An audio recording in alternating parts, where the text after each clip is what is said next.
How we all doing? How we all doing this evening? So I'm joined by a guest. I think this is the first time I've been on your channel before, but I think this is your first time on mine. I'm sure most people know who you are, especially given your latest interview with Nonito Donaire. But in case anyone hasn't, and in case you want to plug that interview, why don't you introduce yourself?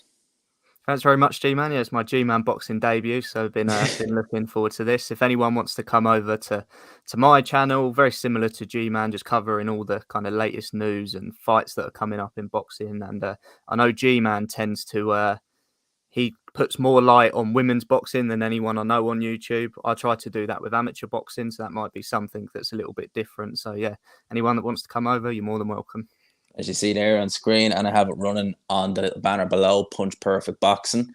So I'll definitely make sure to leave a link I'll pin a link in the chat once we're finished up here, if in case anyone wants to. Jamie does great work on there. As he said, he does the amateur scene, covers it like so in depthly. Like I've never seen like anyone like on YouTube cover it so in depth as you do, mate. And obviously your interviews, you recently interviewed Nonito Donaire, and for those who don't know, Nonito is probably one of, if not your favorite fighters. As you said, he's like a hero to you. Yeah. What was that like, getting the chance to interview him? Oh, it's amazing. And do you know what? I did a couple of interviews like a while ago, and I've still in like interviewing amateur boxers, but I went for a stage where I kind of said I wouldn't do them anymore because I felt like I was forcing them a little bit. And the only reason I would do one is if I got someone that really like excited me and it felt like it was something meaningful. And when I got done there, it was amazing. I was persistent at it. And you know what? They often say that celebrities sometimes don't come across what you sort of perceive them to be in their public image. But Nonito Donaire has this kind of aura as the nicest man in boxing. But when I actually met him, he's genuinely the nicest man I've met because he was early to the call. Afterwards he stayed behind to sort of give me some advice. And I'm visiting Vegas in a couple of months, and he trains out there. And he was like, "Come down to the gym. I'll make sure I'm there on this day at this time." And he's just really courteous. So yeah, it was an amazing experience. It's funny how you say that. Like, there's a lot of like boxers who have a nice guy image, who some people would say they don't have it. But Nonito Donaire is a great example of it. And I'll tell you this story, right? A couple of years ago, about 5 years ago, my friend, he actually went to North London to see George Foreman because he was a big fan of George Foreman, and he was constantly messaging him on Facebook. And George Foreman was always replying back. So there was it was in the Emirates, and Johnny Nelson was the host. And it was like an evening with George Foreman. My mate actually flew over, and I said, "Are you going to say, you messaged?" I was like, "I will." I was like, "He probably won't like recognize you." Not, I'll do it. So he went up to him and he said, "Yeah, I write to you on Facebook. His name is George as well." And straight, "Oh, you get an extra picture." And Yeah. after he'd done it, he went home and he messaged him on Facebook again and said, "Look, thanks for that." And he goes, "Only there was more people there, I would have talked longer, but I want to send you something now for that." So he actually sent them signed hand wraps. So like, Wow. it's That's crazy how amazing. much time some of these boxers have for their fans. So when you see Yeah. like they come across as people say, "Oh, they're too nice," they're probably not like that. A lot of them are. Like Yeah, and Nonito Donaire those and George memories Foreman. last a lifetime sort of thing. And like, if I never did an interview ever again now, I'd be fine with it because I'd got done air, and it was that's almost like the pinnacle, and he's made those moments. So yeah, That's the one guy you wanted to get. yeah, exactly. Now, I was delighted when I seen that. Actually, I was just thinking, he's probably loving life Yeah, doing that. buzzing. But no, we both do a lot of boxing talk. We both do news and reviews of fights. We break down fights as well, and we both have an opinion on this. We're going to go into our first little subject. Anthony Joshua. Now, Eddie Hearn has been saying, right, that AJ versus Usyk is going to happen probably in April. I reckon probably be a bit longer, probably more so May. But AJ's already hinted that going into this fight, he's going to have a new training team. Now, he's not settled with one specific trainer. He's over in Dubai. He's training with several different guys, Eubank, etc. He's already been to the States, trained with some different trainers there. Whilst I'm glad he's finally changing things up, do you think that this is too little too late? And do you think that this is a mistake? Having all these guys in, we've seen one from this trainer, one from that, rather than just saying, "I'm settling with you. We're going to work together. Let's do it." Yeah, I think it's a bit of a mistake leaving it this late, especially as the Dubai trip doesn't necessarily seem like Mm, a scouting mission, just more seems like a holiday, and he's doing a bit of training mm. out there. I know that sounds a bit cynical, but we're not seeing any kind of real faces out there that he's working with. We saw Chill Wilson and people like that, but again, it just seems a bit like he's ticking over. I liked the original kind of recruitment that he did over in the US, looking at trainers. But since then, it's gone very quiet on that front, and it doesn't feel like we're any closer to him actually announcing anyone. And we're now in a place where the first training camp with Yeah. that person, you can't expect him to work miracles. And you said a great thing about Andy Lee with Joseph Parker, but even look at other fighters like Eddie Reynoso is considered the best trainer in the sport currently.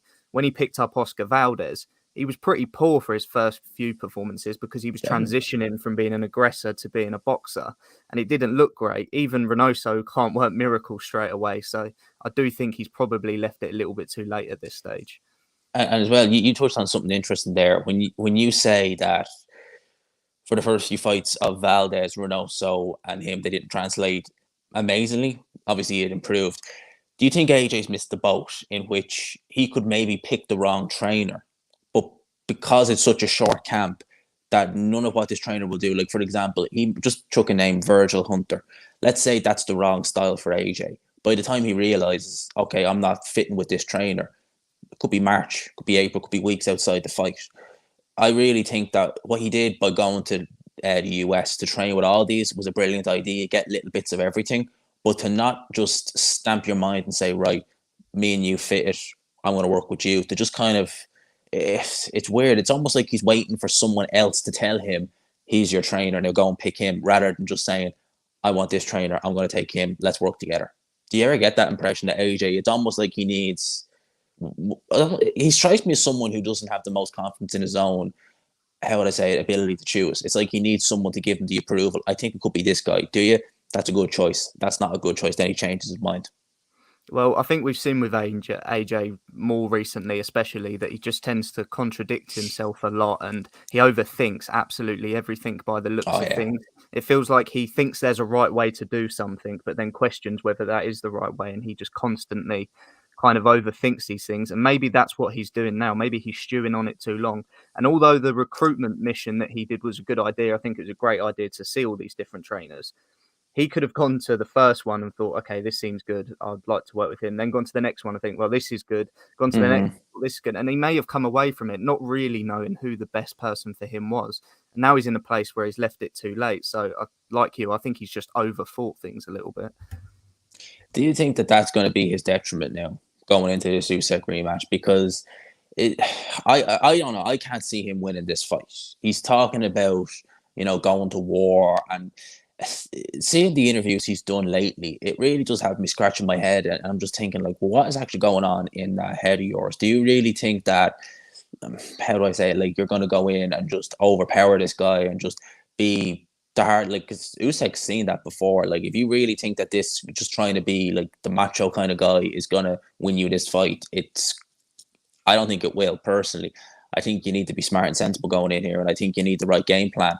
And I don't think you're doing that if you're not deciding on trainers, if you're deciding 1 minute to be hard and the next minute something else, if you're thinking about this and then reflecting on the last fight, because he was saying that 1 minute he's saying he's going for war, and then he's saying that I tried to box and my boxing wasn't right enough, so now I'm going to make sure I win 5 rounds this time as opposed to 3 last time. I'm like, I thought you were going to go for war.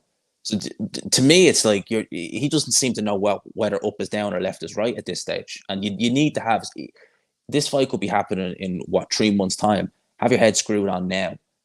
Don't be just thinking this is what I'm going to do 3 weeks outside a fight. I think sometimes when you see immediate rematches, you see one of the fighters, especially the fighter that loses, kind of acknowledge things he could have done better and things he got wrong and things that he now learned from that fighter that he can do differently next time. Whereas I think with AJ, it's probably gone the other way. He's probably less confident than he was the first time. And now he's even more confused about what he can do this time around. And I just feel like there's a lot of doubt in AJ's mind. He's trying to bring across this persona that there is a degree of confidence. There's a degree of war. I think the war Joshua is kind of gone at this stage, to be honest. A lot of people say we need to see the Dillian White Joshua. We need to see the Klitschko Joshua. I think we lost that when Andy Ruiz put him down twice. I don't think he's ever quite been the same since. I don't think he'll be the same since. And we're dealing with a different man in Alexander Usyk. So like you, I know you're very similar in your opinion as me, that I just don't see anything other than a Usyk win. No. And I guess the question would be, what would you say? Like, because AJ could prove me and you wrong. He could. It's heavyweight boxing at the end of the day. He packs a massive punch. But let's say we're not wrong. AJ goes into this Usyk rematch, and let's say he loses in more decisive fashion, maybe even gets stopped on his feet.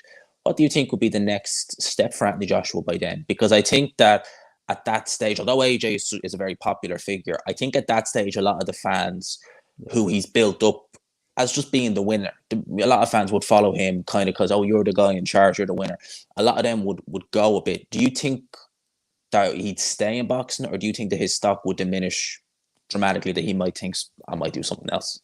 Yeah, because he doesn't necessarily strike me as a guy that, like a Chisora type that would, constantly see other financial opportunities. He does strike me genuinely as someone that wants to be the best, wants to fight the best, wants to test himself against the best. So losing, it would be a really unique situation for him. And I don't know what I would actually expect because, like you say, I actually think from Joshua Usyk 1 to Joshua Usyk 2, there will be a lot of fans that don't necessarily pay as much attention to Joshua as they previously did. I think that's starting to waver a little bit.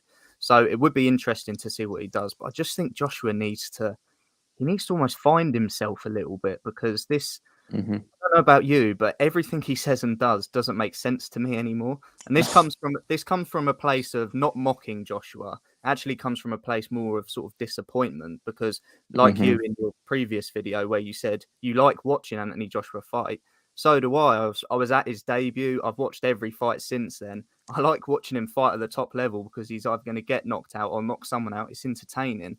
But I don't know what is going to come out of his mouth from the next day. And No. Tyson Fury's like that. You don't know what he's going to say, but at least you kind of know it's in character for Fury. With Joshua, you don't know what character he's playing.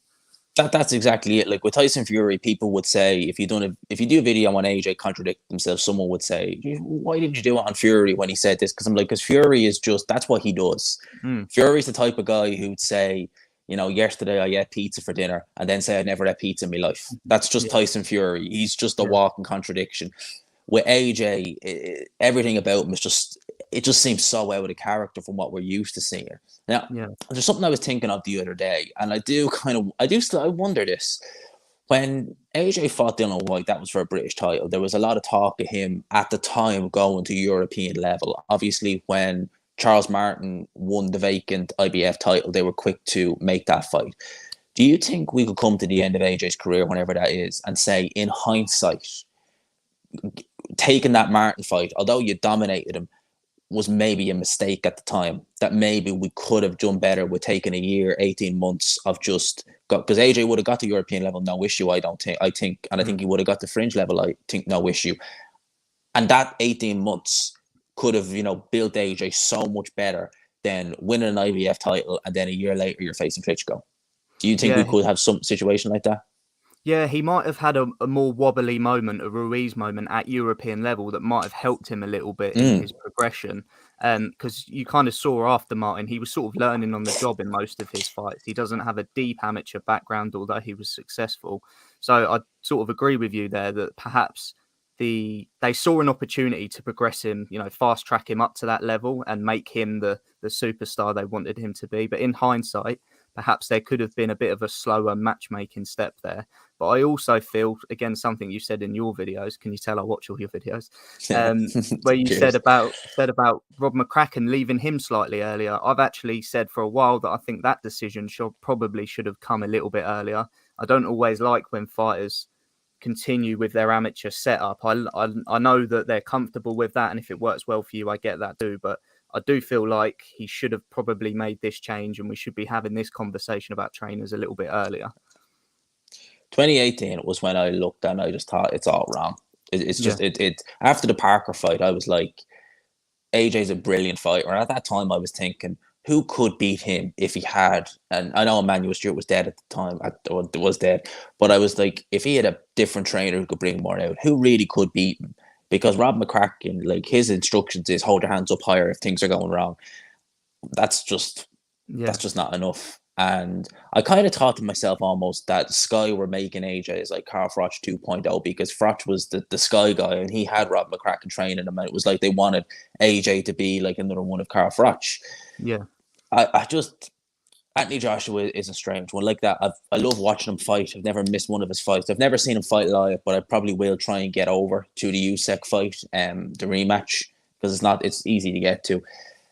But yeah, I think that there's a lot of change that need to happen. And the problem I have, and we'll just finish it with this, right? It's good that he is getting a new trainer, but here's what I worry about. I worry he'll take a trainer who might be a good fit for him. He'll go into the USEC rematch, he'll lose, and he'll say to himself, I should have been loyal. Rob, come back in. I think something like that could easily happen. Yeah, absolutely. That's another way that I feel about it too. It's easy to kind of pass the blame in those situations. I mean, hopefully, if he does sort of realise that this camp's been good for him, he's made improvements, perhaps he loses an even closer fight to Usyk. If something like that happened, realise. But if it goes the way I think it's going to go and he gets stopped or it's even more dominant, like you say, with his level of confusion at the minute, I could easily see him sort of getting lost in his own world and thinking that he should have stayed with Rob. We changed this now, but we're going to keep Alexander Usyk. I don't know if you've seen Tyson Fury recently, only in the last hour, posted a video on his social medias, having a go at AJ for losing all his titles. But interestingly, he used the word, you got beat by a steroid head, a middleweight steroid head. Ever hear the saying, people in glass houses shouldn't throw stones? That's the best thing I can say.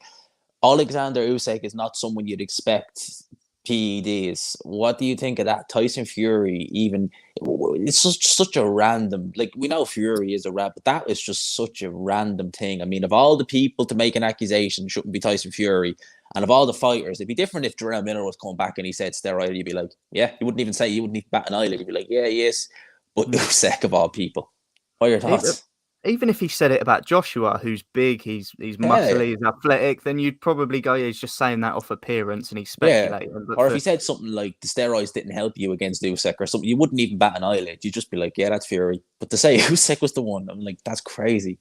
Yeah, and if I was Usyk and I was on steroids, I'd be wanting to look a little bit better than just a kind of bulky 6'3" guy like he is. I mean, it's just a completely random shout. Like we said with Fury, he just comes out with wild stuff. I don't know why he's come out with that.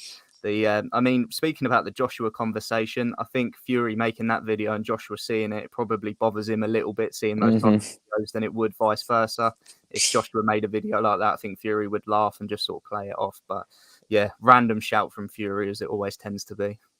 Tyson Fury is one of them guys where it's just, you'll never understand them.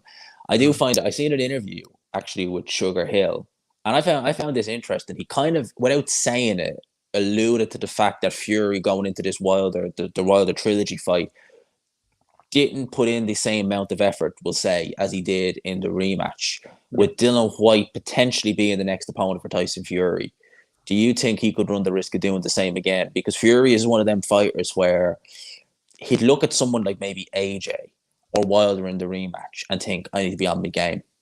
But when he beat Wilder as decisively, he looked at him kind of almost, I've already beaten you, I know what to do. And I reckon he might look at Dillian Whyte the same. Do you think we run the risk of Fury actually maybe underestimating Dillian Whyte? I think he already is, to be honest. I don't think he particularly wants the fight, more so than him underestimating Dillian Whyte. You know, all this talk of Francis and Ngannou and kind of, he's had the WWE ventures in the past. I'm sure he'll do something like that again. Just the negotiations kind of running on and dragging along more than they should. I do think that he's not particularly interested in the Dillian Whyte fight. His call out today pretty much to Usyk and Joshua sort of tells you that he wants that undisputed fight.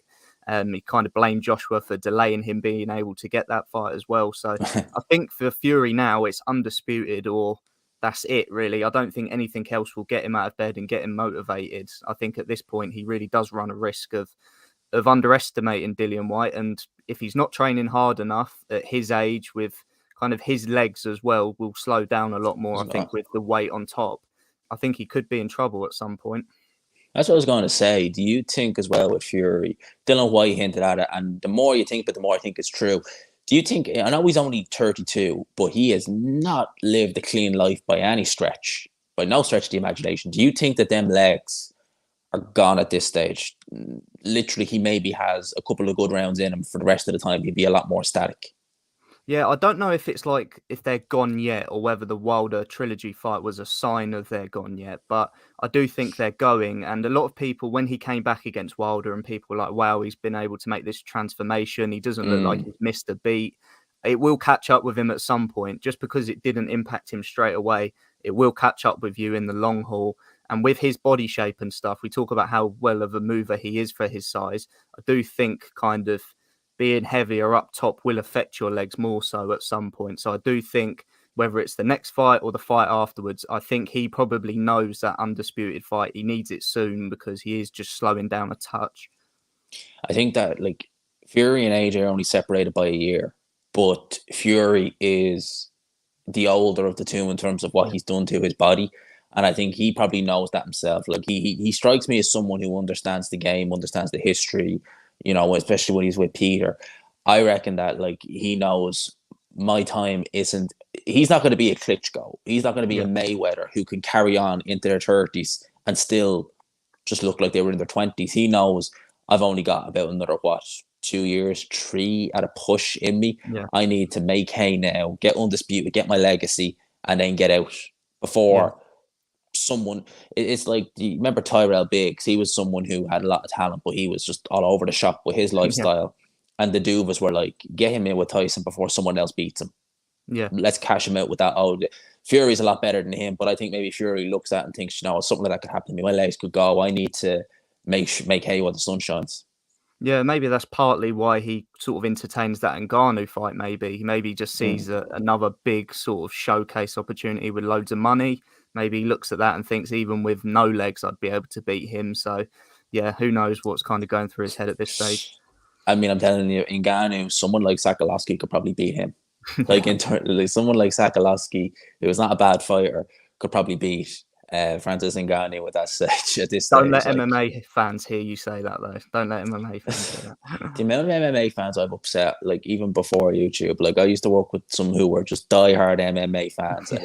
If they even heard you like say like, oh, Andre Ward would beat, you know, whoever it is at middleweight, they're like, oh, do you know who's the middleweight? It's this guy, that guy. He can hit like it. Like, yeah, brilliant. Yeah, brilliant.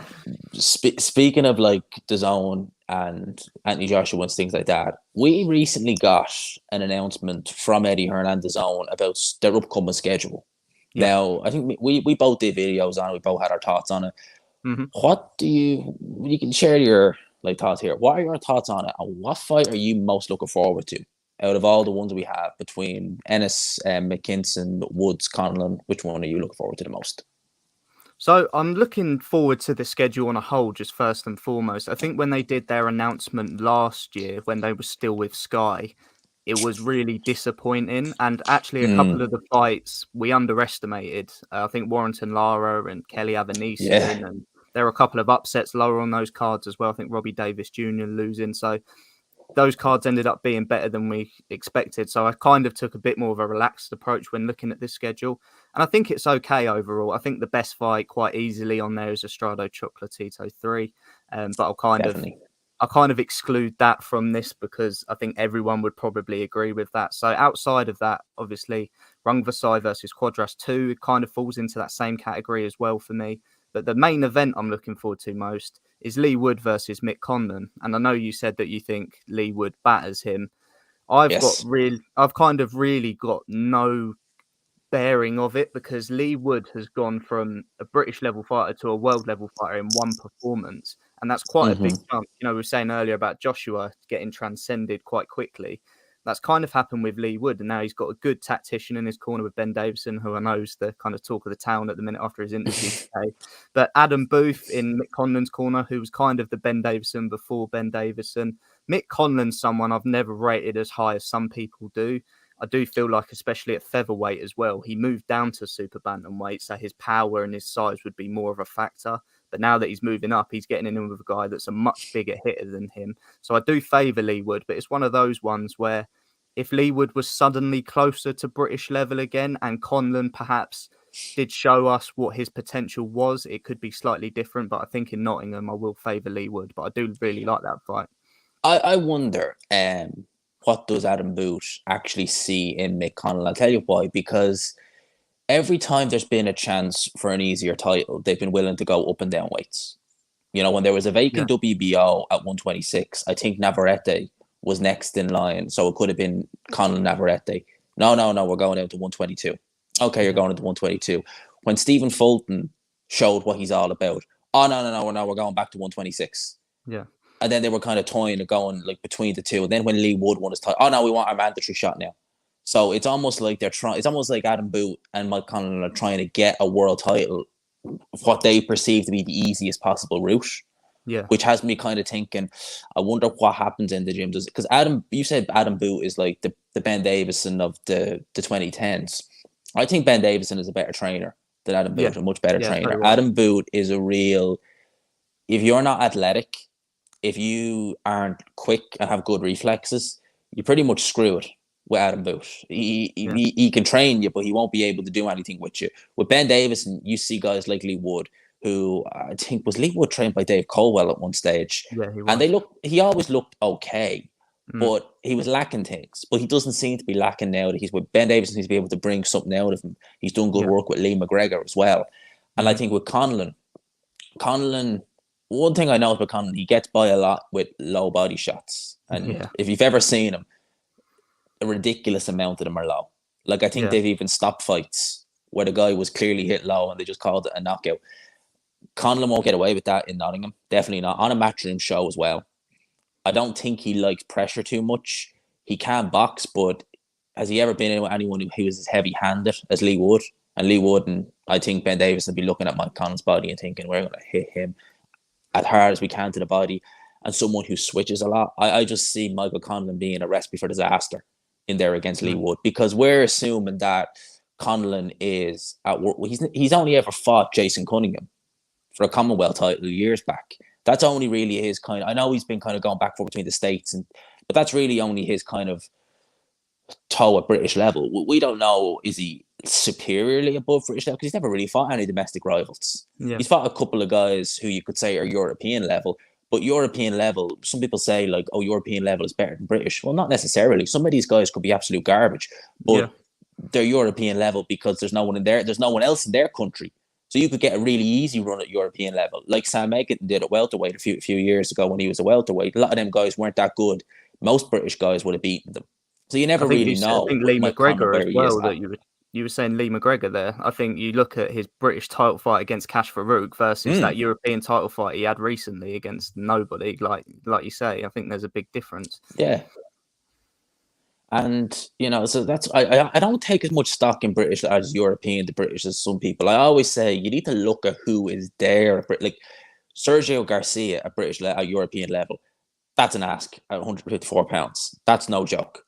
Yeah. But I remember the guy, I think he was Italian or Spanish or something, the guy Egerton fought. So he had 2 losses and he looked terrible in there against Egerton. So you're like, well, he's no better than, you know, an English level fighter. Like he's not really stepped up. And the minute he fought someone who was a true British or European level, he lost. So I always said, and that guy who Conlon did fight, the French guy, he stopped him in 10 rounds. Warrington took care of him, and I think 2. And literally, he made Warrington look like Mike Tyson in there compared to Michael Conlon. Mike Conlon couldn't put a dent in him, and Warrington, who we know isn't noted as a puncher, looked like, you know, Adonis Stevenson in there, the way he walked him down and just stopped him. Yeah. So I just think Conlon, I think Conlon since the get-go was overhyped. I remember, was it Matthew Macklin said, less than 10 fights, he'll have a world title. Yeah. With what, we're nearly 6 years later. Yeah. And I can't see him winning this fight, nor can I see him winning a world title. I'd be very surprised if Conlon takes this. I'd pull my hands up and say it was wrong if he did, but I'd be very, very surprised. And I think there's a lot of hype for Conlon here, but I think a lot of it is to do with the fact that, like Katie Taylor, that they're just Irish, and a lot of people don't like it when if you're Irish and you speak against them.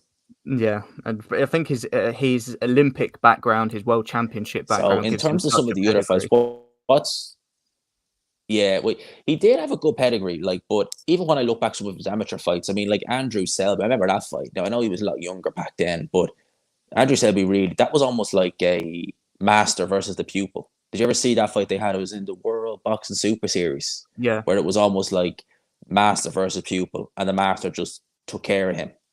That was kind of how that fight went. And I always look back and I just think he's not really, he's better than he was back then, but he almost kind of rides off the robbery in Rio against that. What was it? Nikita something. I can't remember his last name, but the Russian, he almost lives off that and giving the finger as opposed to anything else. And even to his promotional, like I think you can say what you want about Eddie Hearn, but I think he would have done a much better job on Conlan than Bob Arum did. Arum is Yeah, just like, definitely. he can fill out Madison Square Garden on Paddy's Day, but Eddie Hearn would have had him and Katie Taylor on the same cards in Liverpool, and he would have absolutely milked Michael Conlan and Katie Taylor for all Yeah. it's worth. So I think even financially, maybe it would have been better to go with Eddie Hearn, you know, in the long term. But another fight that's on that card that I'm looking forward to. Look, I don't think it should happen, but I'm looking forward to it nonetheless, is Warrington versus Martinez. What are your thoughts on that, on the rematch? I think it's a good fight. Like, my kind of opinions on it probably sound like I don't like the actual fight, but I do really like the fight because those styles will gel well as long as Warrington Mm-hmm. isn't overly cautious. I can imagine him being slightly cautious with what happened in the Lara fight. And I think the last time he fought him as well, he was a little bit more cautious than we were used to seeing Warrington at the time. Again, my dampener on this fight is that it shouldn't be happening, but I think it's one No, of the I don't more think it should. exciting main events on the schedule. No, it's a weird one the way we got to this. I mean, he signed with Eddie Hearn to get bigger fights. He's now fighting the guy he beat 5 years ago for a title he Yeah. vacated 2 years ago. It's pretty crazy that we got to this situation, has to be said. But it's interesting because the first fight, Josh Warrington was young and up and coming, looking for a world title. It was seen that at the time Kiko was more over the hill than we know now he was. Yeah. And it was a fun fight. It was entertaining. It was close. Whereas now we have a Kiko where he's dangerous, but like, let's not beat around the bush. He was getting pretty handily worked over by Kid Galahad until Kid Galahad got caught. Absolutely. Warrington looked, I never seen him like that in the rematch with Lara. First round was brilliant. He was, you know, looking sharp. And then it was like the minute Lara got close, the confidence just drained from him.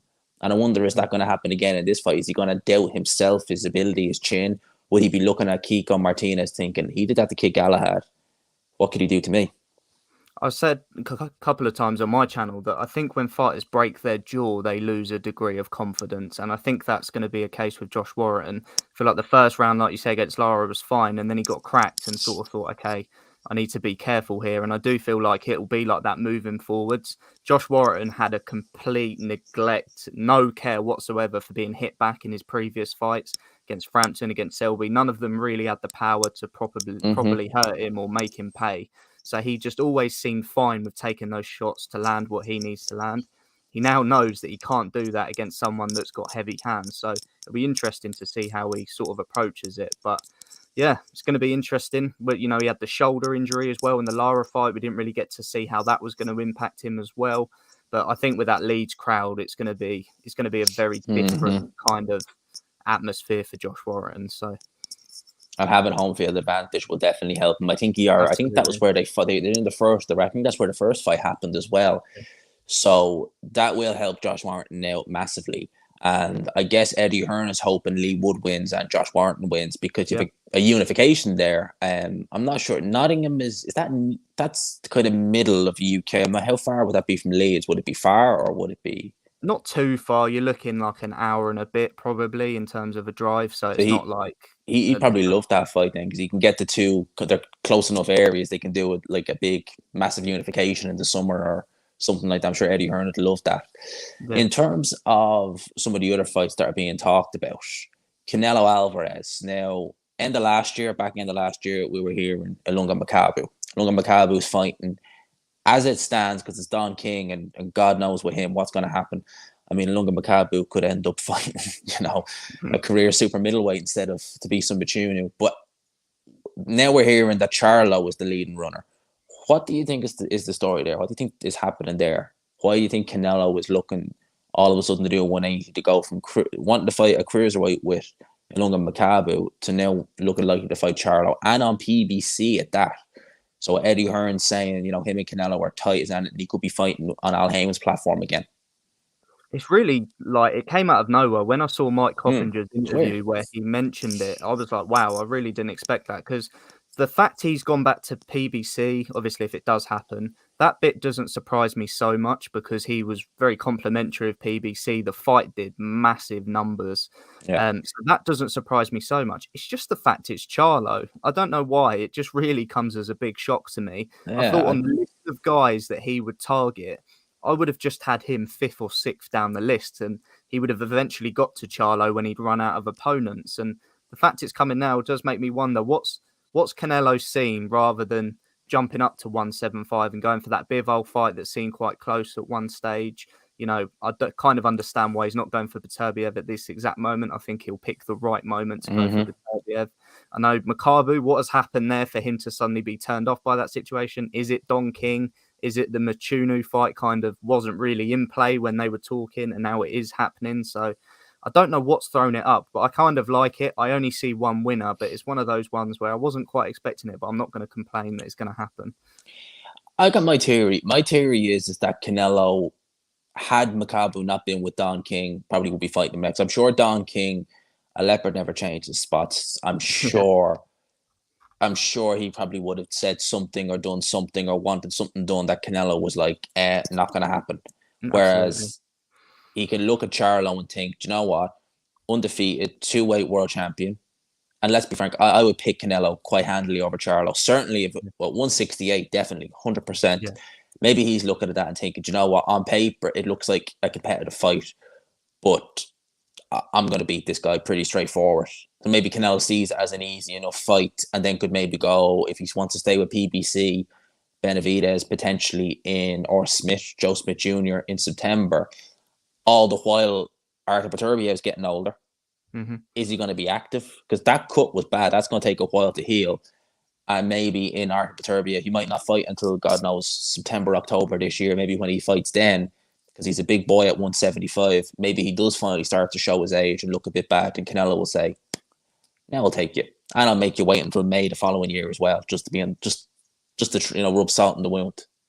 Yeah, and in terms of a big fight, I think he probably views Charlo. I mean, we're not from the US, so we can't definitively say, but I would have Charlo as a bigger name down than Benavidez, than obviously Bivol and Beterbiev, etc. So maybe he's just gone for the biggest fight available to him between, obviously 168 and 175, and that's bringing Charlo up. So maybe he's just going for, Cinco de Mayo weekend in either Vegas or Texas, I imagine Vegas. Maybe he's just viewed the biggest fight possible and he's taken that for the numbers that it will do. Yeah, biggest fight. Look, Caleb Plant's not a big name in America, and look at the numbers he did.